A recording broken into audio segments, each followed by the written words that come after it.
These two wheels are mounted on separate axles and supported by a frame so that they can revolve freely at different speeds. Let's fasten a spoke on the inner end of each axle so that by turning the spokes, we can turn each wheel separately. With a bar or crosspiece, we can turn both wheels in the same direction at the same rate of speed. Let's get something to hold this bar in place so that it will press against the spokes. Notice that this support is not locked to the axle. It turns freely. Now we can spin the wheels by rotating the support. This is fine as long as both wheels are able to turn at the same speed. But let's see what happens when we go around a corner. With this arrangement, we cannot drive one wheel faster than the other.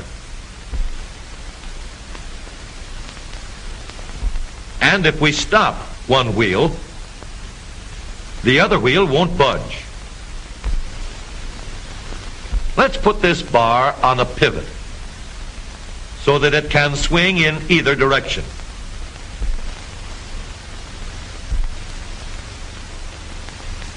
Now, the bar can still turn both wheels at the same speed. And because it pivots, it lets one wheel turn even when the other is stopped. But if turned too far, the bar will swing around until it won't drive the spokes that turn either wheel. We need another crossbar and more spokes to carry on the job.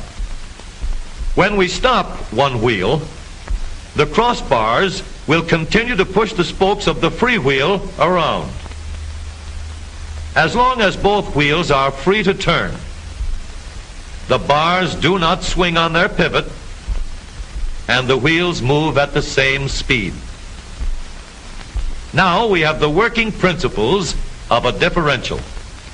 To adapt the model for use in an automobile, we will have to make a few changes.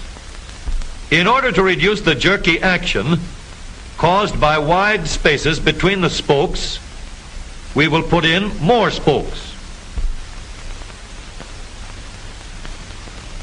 Further filling in the spaces between the spokes gives steadier, more continuous action, and changing the shape gives firm, constant contact.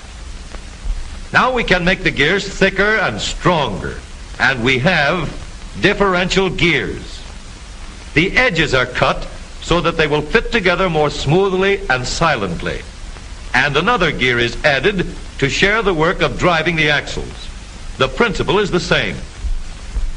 In order to turn the support and drive the wheels, we can fasten a large gear here, connected by a smaller gear to a source of power.